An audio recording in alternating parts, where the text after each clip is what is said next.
День за днем корреспонденты нашего телеканала следят за всем, что происходит у нас в республике и, конечно, за ее пределами. И сегодня, подводя итоги этой недели, мы расскажем вам о самых главных ее событиях. Вы смотрите программу «Якутия. День за днем». Меня зовут Иван Лазаренко, и вот о чем мы расскажем сегодня. Глава Якутии Айсен Николаев дал старт строительству магистрального газопровода, который стал одним из 100 объектов к столетию республики. Сегодня делаем начало строительства магистрального газопровода, а по сути своей это же надежность жизнедеятельности. За счет газа вырабатывается электроэнергия, тепло, которое потребляет у нас Республика Саха-Якутия, наши потребители. В Ленске вновь кипят коммунальные страсти. Целый микрорайон, построенный по программе переселения из ветхого жилья, уже не пригоден для проживания. Даже где-то хуже стало. Сейчас вот за это все дождь бежит, сырость бежит, это все мокнет, все это по стенам бежит. Они делали как попало, вот это на каждом доме все поотлетало. Какие отрасли пострадали от санкций, кому предоставилась возможность развиваться в текущих условиях с удвоенной силой? После введения санкций авиакомпания «Якутия» перевела самолеты иностранного производства в российский реестр и получила одобрение на выполнение технического обслуживания воздушных судов иностранного производства. Танцующая легенда Севера, легенда 20 века. Вокально-танцевальный ансамбль «Сраал» отметил свой 50-летний юбилей. Врач, педиатр, детский кардиолог. Много лет я проработала в городском здравоохранении, позже я проработала в Минздраве, потом еще в Росздравнадзоре. Ну, в общем, вот так. Ныне на пенсии. Обо всем этом и не только. Смотрите в ближайший час. В Совете Федерации на этой неделе обсуждали стратегические подходы к развитию Северного морского пути, главной артерии страны. Были рассмотрены вопросы перехода круглогодичной навигации по трассе, которая позволяет быстрее перевести экспортные и транспортные потоки с запада на восток. В планах увеличить грузооборот до 80 миллионов тонн в год к 2024 году. В фокусе внимания руководителей регионов, министерств и ведомств также и развитие портовой инфраструктуры. Так, без Северного морского пути нельзя представить и развитие якутской Арктики. Северный завоз также в повестке. Отмечается, что необходимо провести дноуглубительные работы в порту Тикси. По данным главы республики Айсена Николаева, глубины уменьшились с 10 до 5 метров, а износ оборудования в порту Тикси составляет 90%. Да, для этого необходимо и дноуглубление в соответствующих портах, и строительство новых причальных мощностей. Поэтому вот наша логистическая схема, как раз реорганизация Северного завоза, предполагает конкретные объекты, которые мы так же, как сегодня обсуждали Северный морской путь. Северный завоз является такой же инфраструктурной схемой, каркасом, где нужно будет обратить внимание и модернизировать порты, терминалы, дноуглубление рек, складская инфраструктура, нефтебазы и благодаря этому получить более эффективную логистику. Глава Якутии Айсен Николаев сообщил о начале реализации в республике новых федеральных мер поддержки экономики и населения. Правительством России принят пакет мер, куда вошли 243 мероприятия. Так, в Якутии будут реализованы субсидирование процентной ставки по кредитам на реализацию инвестпроектов на Дальнем Востоке и в Арктике. Общий объем поддержки составил порядка 15 миллиардов рублей. При этом принятый план предусматривает не только финансовую поддержку сфер экономики, но и снижение административных барьеров для предприятий. Региональным планом антикризисных мер предусмотрено 95 мероприятий на общую сумму 15,5 миллиардов рублей. Сейчас, как глава республики Айсен Николаев на заседании оперштаба сказал, что важно сейчас довести эти меры уже до конкретных получателей. Нужно отметить, что уже 1 миллиард 900 миллионов рублей доведено. Первое заседание инвестиционного комитета состоялось на этой неделе в Якутске под председательством главы республики.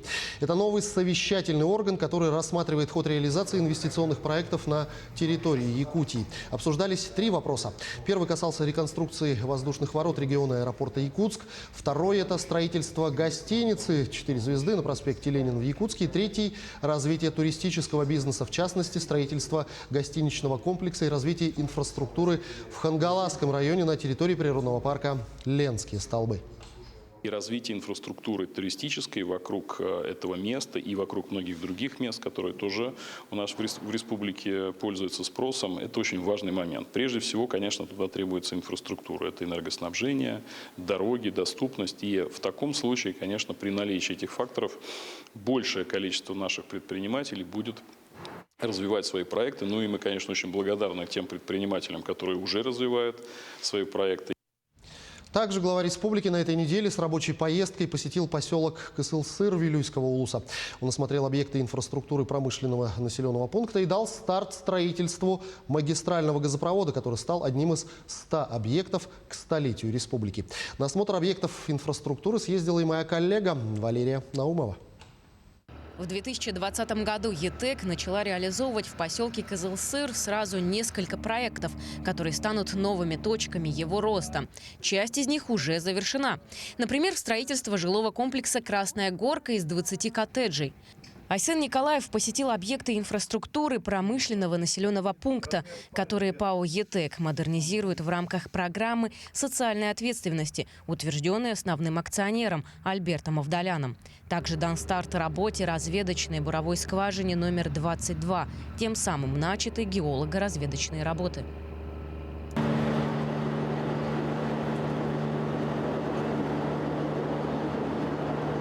Видна хорошая динамика по ресурсной базе. Если до недавнего прошлого ресурсная база была здесь порядка 350 миллиардов кубов, то сейчас уже идет речь о 560 миллиардах кубов. И вообще в ближайшее время, я думаю, что мы здесь будем уже рассматривать цифру триллион кубов запасов по ЕТЭКу. Это позволит как раз начать амбициозный проект по якутскому восточному газовому, скажем так, проекту с выходом на побережье Охотского моря и строительством там завода СПГ. Важно отметить еще один объект – обновленную школу, которую можно по праву считать образцовой на российском севере. ПАО «ЕТЭК» при поддержке благотворительного фонда «Новый дом» завершила реновацию средней общеобразовательной школы в поселке. Здание на 400 учащихся было открыто в 2001 году по типовому проекту 1970-х годов. В результате реновации типовое учебное заведение постройки 70-х превратилось в современную образцовую школу российского севера. Как отмечают сами школьники, учеба в обновленных стенах протекает гораздо благоприятней. Новая школа отличается от старой. Старая школа была, она вся изрисована, все побиты, а в новой уютнее. Будете сохранять уют новой школы? Да. На партах рисовать не будете? Нет. Имеем достаточно масштабную программу, подписанную с республикой, в рамках которых стороны выполняют свои обязательства. И ПАО «ЕТЭК» опережающими темпами, я бы сказал, идет в части социальной программы. Дело в том, что, например, школа не была частью этого соглашения. Мы делаем эти вещи для того, чтобы привлечь сюда людей, квалифицированных людей, сделать их место проживания, место работы комфортно. Мы говорим не только про наших сотрудников, но и про тех жителей республики, которые будут здесь жить, работать. На этом рабочая поездка в Вилюйский район не закончилась. Айсен Николаев дал старт началу строительства третьей нитки магистрального газопровода Кысыл-Сыр, 84-й километр. По команде Илдархана сварщики Владимир Сивцев и Сунатул Аминов заварили первый стык. Сивцев Владимир Прокопьевич работает в строительно-монтажном управлении компании «Сахатранс» Намского, Микино-Кангаласского и Кангаласского улусов Ленского района города Якутска. Строительство данного объекта от поселка Кысыл-Сыр Вилюйского района до села Мостах Кобяйского улуса обеспечит бесперебойным и безаварийным газом население и предприятия центральных и заречных районов Якутии. Этот год особый. В первую очередь, это год столетия СССР. И 55 лет газификации республики у нас в этом году будет, юбилейный год. И, конечно, он особый с точки зрения того, что мы реализуем поручение президента страны в части социальной газификации. Глава республики возглавляет региональный штаб социальной газификации, и главой поручено в этом году не менее 2000 домовладений подключить к газу. Сегодня делаем начало строительства магистрального газопровода, а по сути своей это же надежность жизнедеятельности. За счет газа вырабатывается электроэнергия, тепло. которые потребляют у нас Республика Саха-Якутия, наши потребители. Также газопровод является одним из объектов столетия, то есть входит в программу «100 объектов к столетию республики». Кроме того, в ходе визита в Кызылсыр глава республики сообщил о перспективах начала якутского восточного газового проекта с выходом на побережье Охотского моря. Безусловно, после того, как в 2024 году газопровод будет завершен, мы получим в центральной части Якутии, в заречной группе районов, возможность подключать уже большее количество жилых домов, социальных объектов, промышленных объектов. Не секрет, что сегодня уже ряд промышленных проектов на территории Якутии уже теоретически после 2024 года может столкнуться с дефицитом газа именно как раз из-за низкой пропускной способности в целом вот нашей газотранспортной системы. А строительство этого газопровода полностью решает эту проблему на ближайшие десятилетия. Общий бюджет проекта составил почти 5,5 миллиардов рублей. Помимо федерального финансирования на строительство вложены деньги из государственного бюджета республики и средств инвестиционной программы «Саха-Транснефтегаз». Кызылсыр находится на территории богатейшего и уникального газоконденсатного месторождения России – Средневилюйского. Месторождение обеспечивает голубым топливом всю центральную Якутию. И, по мнению экспертов, запасов хватит еще на полвека. Поселок на сегодняшний день является сердцем газодобывающей отрасли республики. Валерия Наумова, Георгий Григорьев, Кызылсыр, Вилюйский район. День за днем. И к другим темам. С 22 апреля на территории Якутии запрещена эксплуатация еще одной ледовой переправы муниципального значения в Нерубинском районе – Мирный Накын на реке Марха. Всего же на сегодняшний день на территории республики эксплуатируется 9 ледовых переправ различной степени грузоподъемности. Ну а Ленск вовсю готовится к прохождению паводка. Основные мероприятия уже проведены, все структуры объявили о своей готовности. Представители правительства во время мартовского рабочего визита уже оценили их готовность. Замечаний не возникло. Более подробно в сюжете наших коллег. Замечаний не возникло. Это действительно так. Все подразделения, задействованные в чрезвычайных ситуациях, готовятся к этому событию заблаговременно. Очень ответственно подходят к каждому вопросу. Ведь здесь ошибка непростительна. И привести она может к необратимым последствиям. Поэтому готовность только 100%. Можно оценить, что в принципе силы и средства готовы к проведению всех мероприятий. Дай бог, чтобы у нас чрезвычайная ситуация не произошло в вашем районе. Но, как говорится, подготовка всегда должна присутствовать. Подготовка к паводку – сложный период для всех. Сегодня подрядные организации заканчивают работы по ослаблению прочности льда, пиления и чернения. Мы приняли работы по чернению, превентивным мероприятиям на реке Лена, на реке Нюя. Также работы по чернению выполнены. У нас на сегодняшний день заключены договора по организации временных гидрологических постов на реке Лена и на реке Нюя. Также, как вы знаете, были проведены выездное заседание правительственной КЧС. Была дана оценка готовности. Ленский район, Ленское звено готово. Уровни воды меньше критического планируется, но обещают, гидромет. Лед у нас меньше среднего толщина. Снегозапас средний. Но нам надо смотреть не на наш снегозапас, а на снегозапас Иркутской области. Наш снегозапас уходит, получается, далее к нашим соседям в Алекминский район. Также в районной администрации рассказали, что имеется необходимый запас взрывчатых веществ на случай, если произойдет затор. Регулярно проводится проверка систем оповещения, закончены и работы на гидротехническом сооружении дамба. Сооружение очень серьезное, оно находится в исправном состоянии. На сегодня его обслуживает подрядная организация, которая эксплуатирует, содержит. Все предпаводковые мероприятия у нас уже выполнены. Очищен снег с нее, отрезервированы водопропускные сооружения и подготовлен запас инертных материалов. В случае осложненного паводка у нас будет задействован сторонний транспорт. Это самосвальная техника, погрузочная техника. Предприятие, которое расположено на территории города Ленска.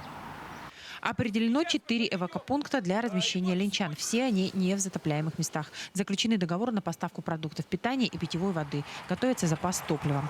За прохождением ледохода можно будет следить онлайн. Камеры установлены, как и в предыдущие годы, на улице Набережная в городе и по одной на набережной в поселке Витим и Пеледуй. Несколько камер, это 5 камер у нас таких. Они выведены на акваторию река Лена. для того, чтобы производить мониторинг в период прохождения паводковых вод. Это одна камера. Это поворотные камеры, которые регулируются у нас с пульта управления диспетчерского автоматизированного рабочего места. Мы можем этой камерой управлять и смотреть, то есть обстановку в различных направлениях. В Ленском районе, по предварительным данным, вскрытие реки ожидается с 4 по 14 мая. Тонкий лед и количество снега ниже нормы дает основание полагать, что паводок пройдет без осложнений. Светлана Болеева, Виталий Андреев, Ленск. Ну а мы продолжим сразу после короткой рекламы. Оставайтесь на нашем канале.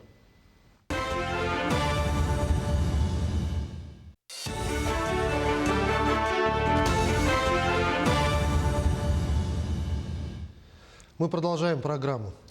Ежедневные сводки о количестве заболевших COVID-19 позволяют с уверенным оптимизмом смотреть в ближайшее будущее. Однако не стоит забывать, что буквально пару месяцев назад счет заболевших шел на тысячи в день. И тем более нельзя забывать, какой ценой далась эта победа над вирусом. Президент России Владимир Путин на этой неделе наградил государственной наградой орденом Пирогова работников здравоохранения Якутии. Как отмечено в указе, посмертно. Награды вручены за высокий профессионализм и добросовестную работу по организации и оказанию медицинской помощи, предупреждению и предотвращению распространения коронавирусной инфекции. О людях в белых халатах, боровшихся с COVID-19 даже ценой собственной жизни, в материале Ульяны Шагиной. Его жизнь была насыщенной, многогранной и яркой. Автор более 100 научных статей, монографий, многих методических рекомендаций и пособий для врачей. Все это о главном внештатном торакальном хирурге Якутии, докторе медицинских наук Иннокентии Иннокентьевиче Винокурове. Наши хирурги уже оперируют по той же методике, которую сейчас они оперируют. Да. Мы поэтому все хирурги ассоциируют, помогают. Естественно, они получают, в общем, опытный хирург. А раз один раз ассоциировался, и значит внедрение легко идет. В якутском НИИ туберкулеза Иннокентий Винокуров начал работать в 1985 году. Он впервые в Якутии внедрил многие сложные хирургические методы лечения туберкулеза легких. Имел 4 важнейших патента, один из которых по герметизации культи бронха. Бронх-то почти без сосудов. Оно должно и лимфоток быть, и сосуды должно питаться, все прочее. Омертвеет бронх. Поэтому, чтобы все это не нарушить, герметизация культи бронха, там особые способы должны иметь. Никогда не успокаивается одним. Одно сделал, там получили патент, еще надо следующее, вот так след за следом. Успешно совмещал практическую и научную работу с должностями заместителя главного врача по лечебной работе, заведующего легочно-хирургическим отделением, старшего научного сотрудника. Его многогранная личность проявлялась и в творческой сфере. Он был поэтом и писателем, автором 4 популярных романов, рассказывающих о северных народах. Республиканская клиническая больница номер 3 во время пандемии ковид лишилась одного из опытнейших своих специалистов. Рентгенолаборант Мария Ильинична Бочкарева отлично владела и теоретическими, и практическими навыками.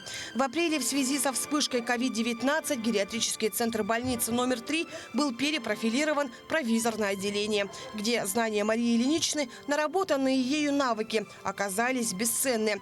С апреля по сентябрь 2020 года в период ее работы в перепрофилированном стационаре лечение прошли более 1000 пациентов. Подвергая свою жизнь риску, она с полной самоотдачей оказывала медицинскую помощь пациентам с ковид. Медицинские сестры одни из первых шли на передовую во время пандемии. Среди них Сардана Никандровна Егорова. 32 года своей медицинской деятельности она посвятила работе на самом ответственном участке – пульмонологическом отделении Якутской республиканской клинической больницы. Сардана Никандровна была на передовой всегда. Всегда на передовой. Она в нашем отделении как вторая мама. Вся работа отделения, все, что связано с этим, с приемом больных, с приемом лекарств, оборотом койки, все завязывалось на ней. И вот как вот мы ее потеряли, ну, отделение осиротело. Выбрав медицину делом своей жизни, все они отдавали ей свою энергию, время и знания. Забота о людях всегда была одним из главных их приоритетов. И теперь память о каждом из них навсегда останется в сердцах спасенных пациентов. Ульяна Шагина, Джулус Нагентьев, Якутск. И к другим темам. Якутия и Донецкая Народная Республика подписали коммюнике о сотрудничестве между республиками в торгово-экономической, научно-технической, гуманитарной и культурной сферах. Официальная делегация Республики Саха прибыла на этой неделе в Донецк по поручению главы региона Айсена Николаева. Якутяне встретились с военнослужащими, посетили социальные объекты в городах Волноваха и Амвросиевка. Напомним, что на средства из резервного фонда правительства были закуплены продукты питания для жителей ДНР и ЛНР на общую сумму 10 миллионов рублей. Мы закрепили свое намерение сотрудничать в торгово-экономической сфере, в научно-технической, в гуманитарной и в культурной. Я уверена, что это только первый шаг на пути к подписанию долгосрочного договора о сотрудничестве, о взаимной помощи и о нашей дальнейшей дружбе. Я хочу передать слова поддержки от нашего руководства, лично от главы нашей республики Айсена Сергеевича Николаева. Я хочу передать слова поддержки от всех якутян, которые, конечно, вместе с вами, вместе с жителями Донбасса вот уже многие годы переживает те события, которые здесь начались ровно 8 лет назад, весной 2014 года. Тем временем в Нижний Новгород, где в пунктах временного размещения остро стоял вопрос нехватки бытовой техники, переселенцам из Донбасса привезли все необходимое от холодильников до стиральных машин. За передачей гуманитарной помощи следила Айсена Бурнашова. Именно с этого железнодорожного вокзала в Нижнем Новгороде и начинается новая жизнь беженцев из Донецкой и Луганской народных республик. Без обстрелов и без страха. Первый поезд прибыл еще 22 февраля. Он доставил около 1000 пассажиров, почти половина из них дети. Всего за эти 3 месяца в Нижний Новгород прибыло 4 таких поезда. Один из таких составов стал спасением для будущих чемпионок, учениц спортивной школы Донецка. Вся группа, 15 человек, разместилась в Нижегородском училище Олимпийского резерва. Здесь для гимнасток созданы все условия. 2- и 4-местные комнаты, большая столовая и спортивный зал. Девушки наконец-то тренируются, а главное, находятся в безопасности. Ну, там боевые действия происходят сейчас, поэтому мы не могли заниматься спокойно, мы дома только занимались. Вот. А тут у нас есть зал, и все, и проживание, и питание. После завтрака делают уроки, потом мы идем на тренировку. И после обеда они тоже, если кому надо, там и контрольные сдают, и учатся дети у нас, и тренируются. Родители все остались в Донецке, стреляют, самолеты летают, что бомбят. И это был просто шоком для всех абсолютно. Думали, ну завтра закончится, послезавтра закончится. А вот сейчас, последнее время, да, мы, конечно, там... Вместе с гимнастками в этом же пункте временного размещения их коллеги по цеху, танцоры спортивных бальных танцев. Ребята из Макеевки, Янакиева и Донецка. Бытовая техника, как утюги и микроволновые печи, им была крайне необходима. Спасибо. Всего же гуманитарная помощь от Якутии составила 80 единиц бытовой техники. 16 холодильников, 13 стиральных машин, чайники, миксеры, кухонные комбайны и многое другое. Все необходимое, включая гладильные доски, были распределены по всем 39 пунктам временного размещения. К нам обратились наши коллеги из Якутии и предложили помощь, сказали, что у них есть определенная сумма, на которую можно купить. То есть это конкретно прям для каждого ПВР конкретная помощь помощь, то, что им в первую очередь необходимо. И вот наши коллеги закупили и нам привезли сегодня. Огромное им спасибо за это. Это средства со всей республики, общественные организации, были денежные взносы нашего бизнеса, предпринимателей, которые мы мобилизовали на расчетном счете регионального отделения Красного Креста. Естественно, технику мы приобретали что-то здесь, на Нижегородской земле, что-то в Москве, Московской области. И вот сегодня все это собрали и привезли. Вместе с Нижним Новгородом жители Якутии в эти дни оказывают помощь и тем, кто по разным причинам не смог покинуть Донбасс. Так, в Волноваху доставили помощь 2 партиями по 7,5 тонн. Продукты питания, медицинские препараты, средства гигиены. И только что, передав очередной гуманитарный груз, якутяне уже готовят новую партию. Айсана Барнашова, Виктор Олесов, Нижний Новгород, Донецк, ДНР. Коммунальные баталии снова разразились в Ленске. Некогда жилые дома здесь были построены в рамках программы переселения, но уже через пару лет выяснилось, что они находятся в не менее аварийном состоянии, чем предыдущее место жительства переселенцев. Какие прелести, в кавычках, жизни обнаружила Анна Кожевникова в этом отдаленном микрорайоне. Смотрите далее. Остатки роскоши. Тротуар – это единственный элемент инфраструктуры в микрорайоне «Теплый стан», которому 9 лет, но дома уже в аварийном состоянии. Ни весной, ни осенью заехать или выехать из микрорайона невозможно, так как нет дороги. А канализационные люки повсеместно в открытом виде. Соответственно, стоит невыносимый запах, который невозможно передать через объектив камеры. С этой проблемой Анжелика Ефимова обращалась и в управляющую компанию, и к городским депутатам. Бежала под дом, запах был. Ну, приняли меры, прочистили, а эта вся зачистка, вот все на поверхности, запах идет в дом. Фекалии выливаются на дорогу, значит, никак не огораживаются лючки вот этих фекальных колодцев. То есть бегают дети, могут запросто дети провалиться. Сегодня самой актуальной темой стала черная вода, которая льется из-под крана в этих домах. Возила в Роспотребнадзор воду, то есть вот такая, которая она у нас бежала. Мне на что ответили: вода соответствует всем стандартам. Я депутату Серегину передала все эти документы. У нас проблемы с водой, вода течет грязная, либо вообще напору нет. Тут меняли трубы в домах, масло, прямо жир какой-то в этих трубах, они забиваются. Однако все наши труды, все, что мы везде обращались, получается как замкнутый круг. Пишем в одну организацию, у нас подправляет другую, и вот так мы ходим по кругу. А до трагедии недалеко. На краю люка в недавнем времени уже был пойман ребенок. И это не единственное препятствие для комфортного детского досуга в микрорайоне. Детская площадка у нас, да? Она зимой в сугробах, летом она в грязи по пояс. Где детям гулять, куда детям гулять? Еще одна наболевшая тема – отсутствие дороги. Управляющая компания ничего не делает. Последний раз дорогу чистили за свой счет, сложились с жильцами и почистили. Но я так думаю, что нам надо было делать это всю зиму, чтобы вот так вот не страдать, как в этом году мы потонули в этой воде. С этим вопросом жители обивают пороги всех инстанций уже несколько лет. В течение 8 лет мы пишем, чтобы не быть голословным, значит, все пачка документов в прокуратуру мною подана. То есть мы как жильцами собрались в прокуратуру и в районный совет депутатов. Недовольны жильцы и ремонтом по утеплению фасадов, который был произведен в 2019 году. Делали поясовку этажей в том году. Денег что-то они сказали. Вот тут были государственные депутаты вот из нашей районной администрации, да. Они в открытую говорили: да, сколько-то денег сюда было, вбухано 20 с лишним миллионов, да.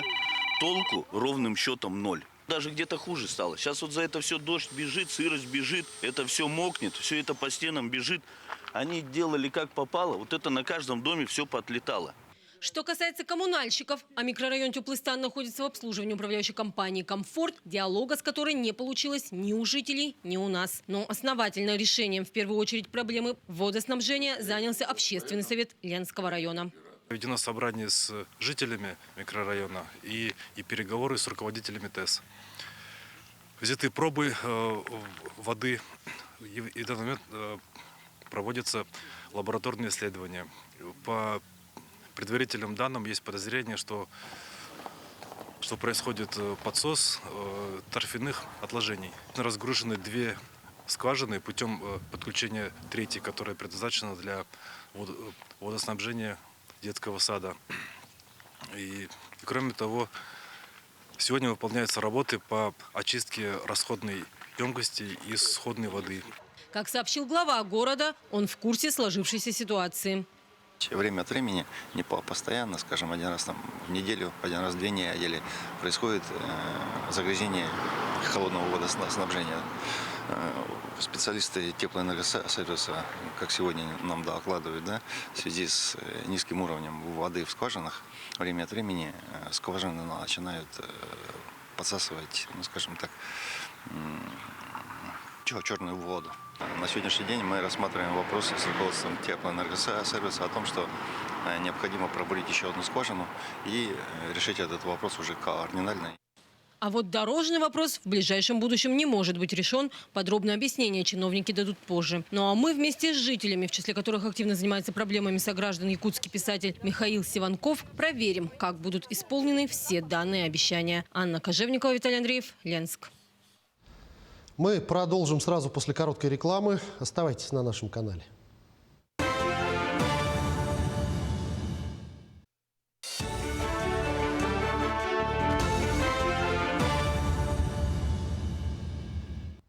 Мы продолжаем программу. Правительство России приняло 5-й пакет мер по поддержке экономики в условиях санкций. Приоритетной задачей является создание новых и поддержка уже существующих предприятий, способных обеспечивать страну импортозамещающими товарами и услугами. Как импортозамещение развивается в Якутии, смотрите в материале Александра Хавренко. Нет ни одной отрасли экономики, на которую бы не повлияли введенные против нашей страны санкции. По одним они ударили очень сильно, для других же прошли почти незаметно. Но в любом случае в нынешних реалиях и бизнесу, и производству, и государственным предприятиям приходится искать выходы. Авиация – одна из тех отраслей, на которых санкции отразились наиболее ощутимо. Это и лизинговые платежи, и запчасти для самолетов иностранного производства, и прекращение рейсов в иностранные государства. Но авиаторы делают все для того, чтобы и пассажирские, и грузовые авиаперевозки не сокращались.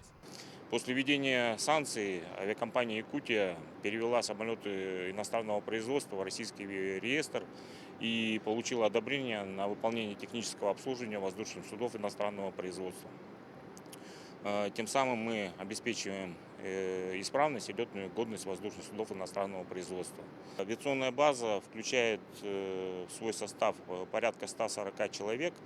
Основной состав – это порядка 100 человек, это цеха технического обслуживания воздушных судов отечественного производства и воздушных судов иностранного производства.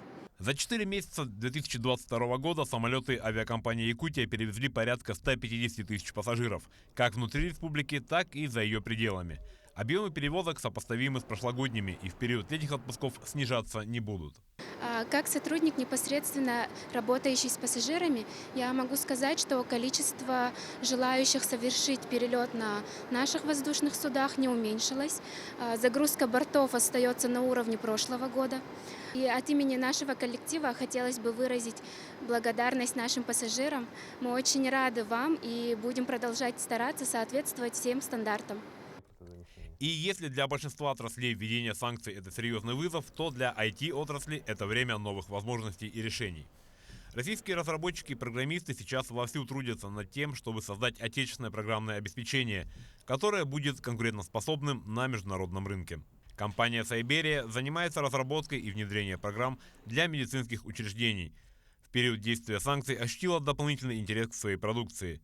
Все дело в том, что программы Сайберии могут работать на отечественном программном обеспечении. И мы получили ограничения по поставкам дискретных видеокарт, на которых строится весь искусственный интеллект. Но у нас есть преимущество перед остальными. Наш продукт может работать на процессоре Elbrus. То есть мы это уже обкатали. У нас есть готовый рабочий ARM на компьютере 4S процессор Elbrus, и он функционирует не хуже компьютер с дискретной видеокартой, по времени не уступает.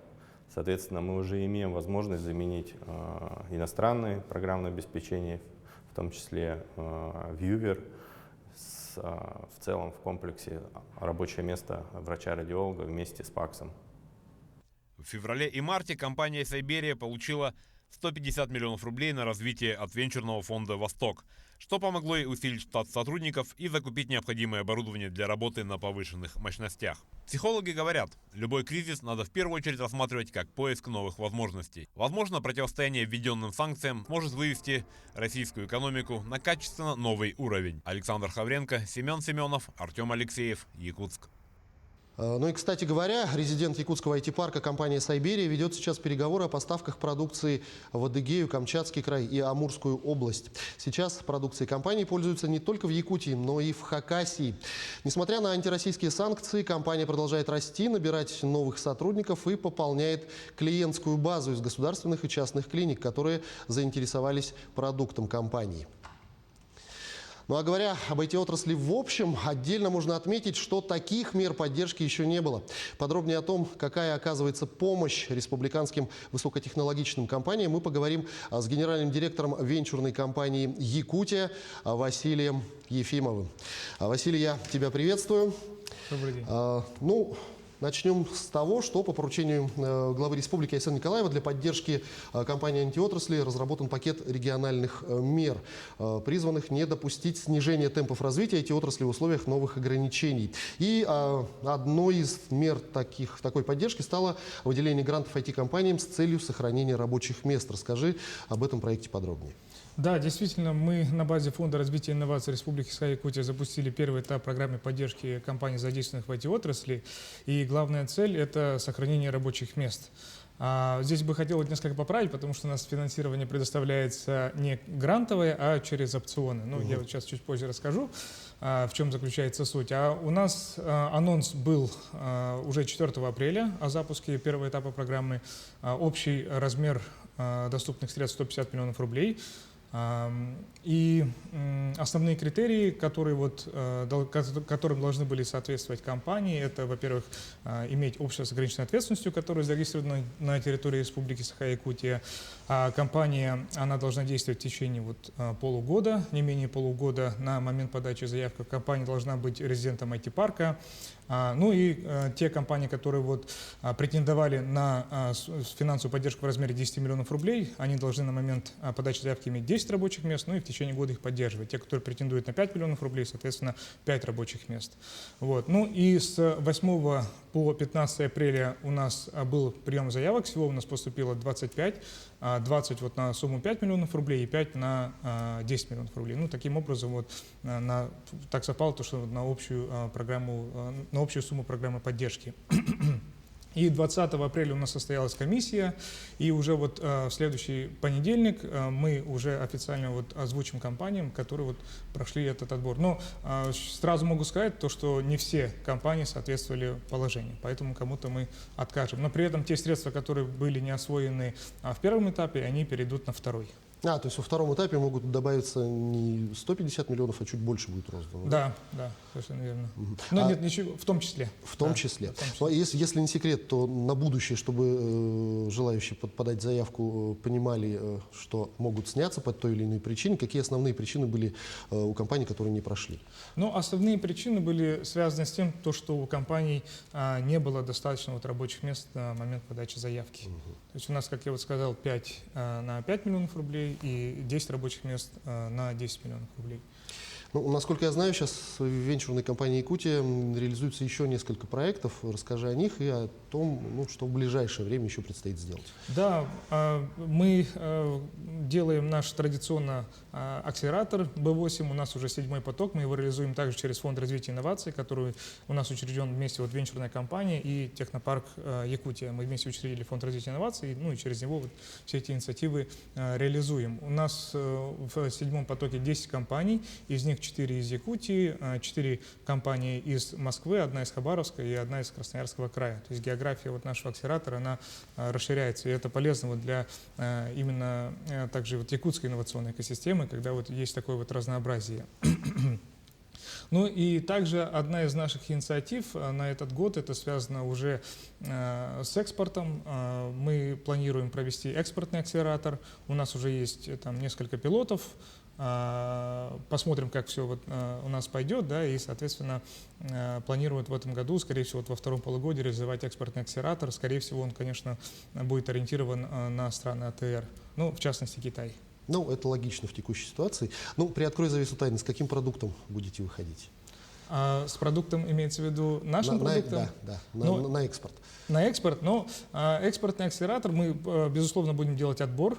Вот, поэтому мы не можем отбирать вот сами конкретно там какую-то отрасль или подотрасль. Все зависит, конечно, от наших заявителей, какие вот заявки будут, с этим будем и работать. Но если мы, конечно, вот определим партнера, у которого будут какие-либо там требования, да, в зависимости, ну, может быть, они концентрированы там на B2B, предположим, да, каких-то платформах, соответственно, или решениях, то будем делать B2B. Вот. То есть конкретного фокуса на данный момент по экспортному направлению у нас сейчас нет. Василий, я благодарю тебя за эту беседу, ну и желаем успешной реализации всего задуманного. Да, спасибо. О поддержке этой отрасли в регионе мы говорили сегодня с генеральным директором венчурной компании «Якутия» Василием Ефимовым. Ну а продолжая тему, новый центр цифрового образования детей IT-Куб открыли в Якутске. Напомню, первый был открыт на базе Центра творчества и инновационных технологий в Нюрбе в 2020 году. На сегодняшний день в IT-Кубе в Якутске обучаются 853 школьника по 6 направлениям. Продолжит Саргалана Неустроева. Новое четырехэтажное здание Центра цифрового образования оснащено передовой техникой по самым разным направлениям IT-сферы. Все здесь сделано для того, чтобы дети не только эффективно обучались выбранным направлениям, но и чувствовали себя комфортно. Кроме образовательных пространств, здесь обустроены лектории, коворкинг-центр, интерактивный зал, шахматная комната и медиатека. Нашему Центру технического творчества в этом году исполняется ровно 50 лет. И нам, значит, подарили, считаю, вот такое новое здание. И вот сейчас мы с 1 сентября будем усиленно тоже расширять масштаб наполнения ребят кружковыми занятиями. Я думаю, что мы команды, вот, которые будем уже выездные, уже будем создавать. Самое главное, обучаться в центре можно абсолютно бесплатно. Еще 10 лет назад никто и подумать не мог, что информационное образование будет настолько доступным для детей. Сегодня республика уверенно подготавливает собственных IT-специалистов и предоставляет им рабочие места. Все удивляются, откуда в Якутии, откуда в Якутске столько программистов, столько специалистов в IT-индустрии. Это потому, что мы всегда вкладываем средства именно в школьное образование, дополнительное образование. Всегда в самые трудные времена даже вкладываем. Сейчас тем более. Мы цель себе поставили 10 тысяч рабочих мест в Якутске создать, а это налоги, НДФЛ, и поэтому то, что говорят сейчас IT-столица Якутск, да, это на самом деле уже не пустые слова, потому что действительно мы доказали, что мы можем создавать единорогов. Здесь очень крупные IT-компании создаются и будут еще новые появляться. Помимо обучения по 6 направлениям федерального оператора, в центре реализуется и совместная образовательная деятельность в области аэрокосмической подготовки специалистов. Все благодаря подписанию соглашения с Национальным исследовательским университетом в городе Москва. В первую очередь мы, конечно, возлагаем надежды на большой проект, но это еще как бы намерение, я сразу скажу, мы еще будем об этом договариваться. Это создание совместного демонстрационного образовательного спутника. То есть это программа, которая предполагает достаточно широкие возможности для осуществления проектной деятельности ребятами. А с сентября прошлого года ребята начали обучение по программе IT-школа Samsung. Здесь юные программисты могут самостоятельно разработать приложение на платформе Android, изучить основы IT и программирования на примере языка Java. К слову, еще один центр IT-Куб будет открыт уже осенью этого года в городе Мирный. Саргалана Неустроева, Артем Алексеев, Якутск. Ну а мы продолжим сразу после короткой рекламы. Оставайтесь на нашем канале.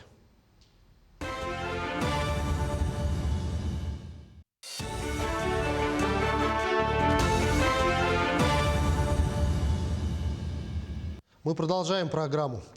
Танцующая легенда Севера, легенда 20 века, как только не называли ансамбль «Сараал». Образованный среди студентов вокально-танцевальный ансамбль отметил 50-летний юбилей. Полина Долинская встретилась с участниками коллектива, которые вспомнили, как это было и что они готовят на свой день рождения. В далеком 1972 году балетмейстер Александра Махачунова собрала студентов медико-лечебного и историко-филологического факультетов ЕГУ, ныне СВФУ, и организовала вокально-танцевальный ансамбль со звучным названием «СРЛ» – «Сияние». Первый свой концерт коллектив дал в честь дня рождения Владимира Ленина. И после этого ни одно городское мероприятие не обходилось без их участия. Собрались люди разных профессий. В то время были они студентами разных учебных заведений.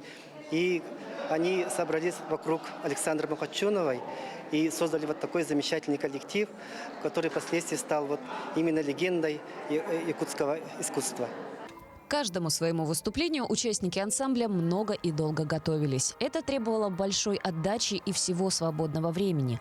После пар ребята бежали на репетиции, где задерживались до глубокой ночи, а возвращаясь домой, падали без сил. Но, к счастью, рядом всегда были родные, которые помогали и поддерживали их увлечения. Вот лично я.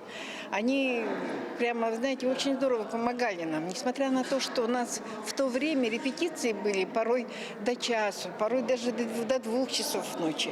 И вы знаете, они так терпеливо и так доверчиво нас дожидались. Мама лично моя помогала шить костюмы.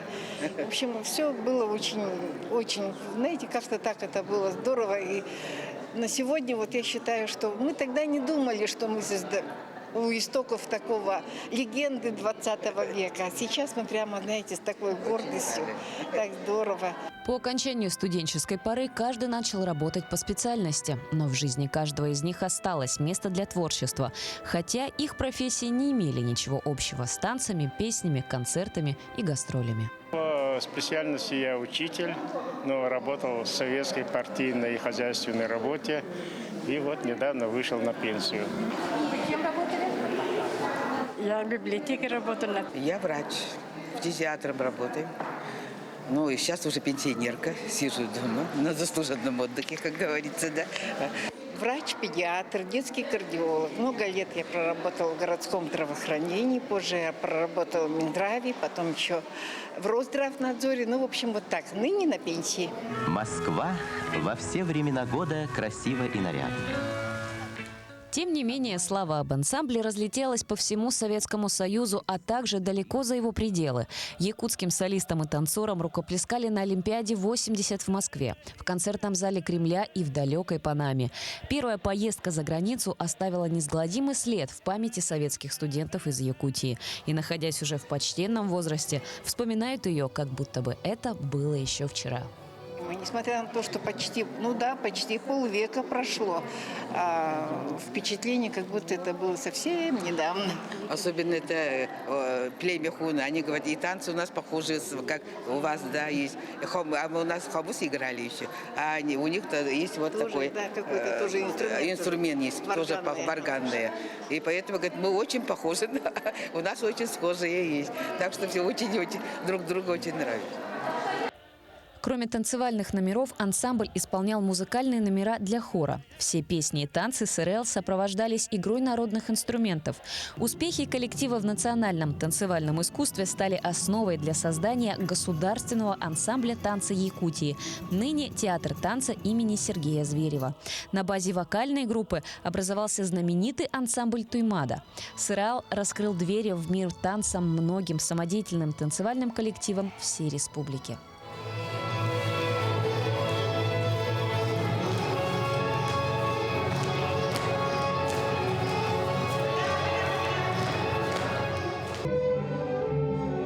В минувшую пятницу ансамбль СРЛ отпраздновал свой 50-летний юбилей концертом «Легенда 2020 года» ансамбль СРЛ. Люди разных профессий, разных судеб, которых объединила любовь к искусству, которую они пронесли сквозь года, для того, чтобы снова выйти на сцену.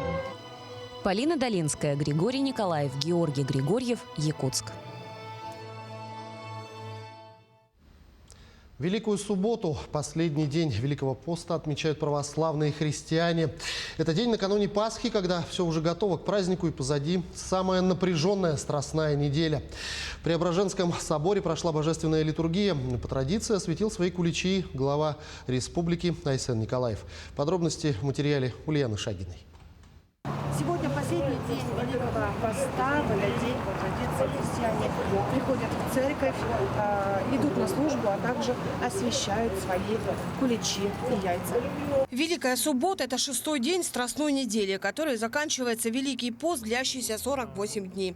Православные встречают эту дату, придерживаясь особых традиций. В православных церквях в этот день проводят особые службы, которые носят и траурный, и праздничный характер, так как Страстная суббота является началом Пасхи. Утром совершалась одна из самых красивых служб литургии Великой Субботы.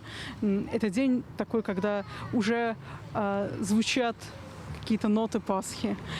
Собственно, на литургии Великой Субботы в первый раз читается Евангелие о том, что Христос воскрес, и своим ученикам сказал, что Он с ними во все дни до скончания века. Ну а раз Он с учениками своими, то есть, значит, с каждым из нас, с каждым верующим христианином, да, в общем-то, и с каждым человеком. По традиции осветил свои куличи в этот день и глава региона Айсен Николаев. Освящение яств для пасхального стола проходит на специальных длинных столах, установленных на присоборной территории. Вначале обязательно чтение молитвы на освящение, а затем и само окропление. Для верующих это праздничный день и благочестивая традиция. Свои, домашние, сами вчера готовили, собирались. Светлый праздник, вот. Наоборот, настроение, как не прийти, не знаю, для меня это радость, счастье. Яйцо пасхальное – традиционный символ праздника, вместе с тем и церковно-обрядовая пища. Древнейший обычай – дарить яйца, окрашенные в красный цвет. Накануне печется и пасхальный кулич. Рецепт в каждой семье свой. Главное при этом иметь хорошее настроение. Кто-то добавляет курагу, кто-то добавляет туда изюм. Поэтому, как бы говорить, нету именно определенного. Каждый как душу улаживает, то и делает. Настроение иметь хорошее, да и все. Обычно без настроения ничего не получается. У нас так бывает. Яйца-то бить будете? Ну, конечно, как биться еще будем, выигрываться еще. Играет же. Кто кого выиграет, это же обязательно. Это же история все. А уже в полночь здесь же, в Преображенском соборе, состоится светлая заутренняя, а затем и пасхальная литургия. Самая радостная служба в году для верующих. Предварится служба торжественным крестным ходом вокруг собора. Ульяна Шагина, Георгий Григорьев, Якутск.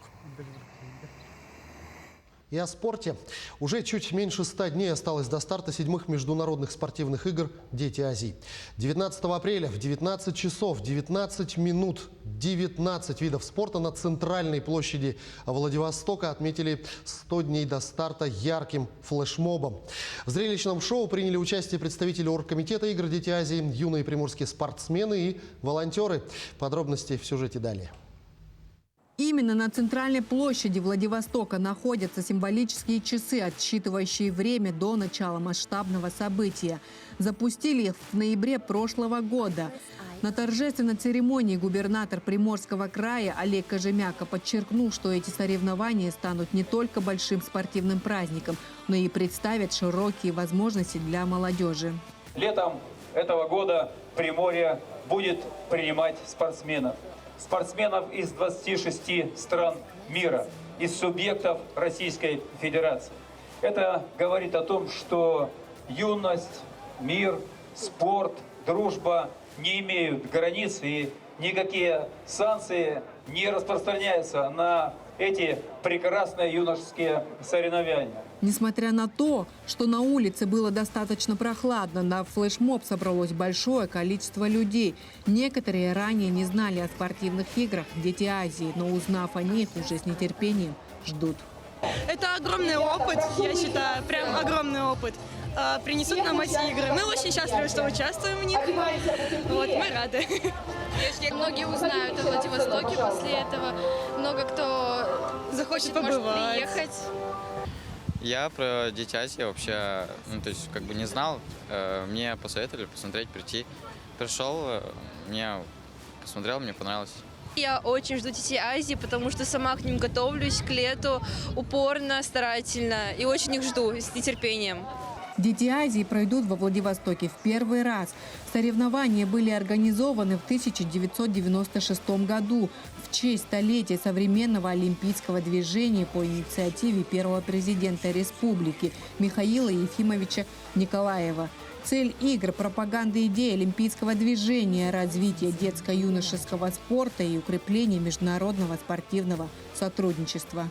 Талисманы спортивных игр создают праздничную атмосферу, оставляют яркие воспоминания и позволяют сохранить частичку истории игр. В этом году талисманы – это тигр и леопард.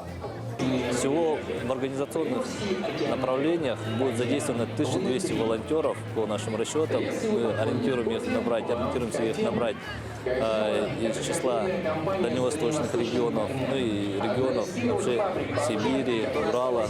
Всего заявлено было более 4000 желающих стать волонтерами. Ну, в том числе наши ребята из родины игр Дети Азии, Якутии заявились самым большим количеством. Их было больше 1000 желающих стать волонтерами.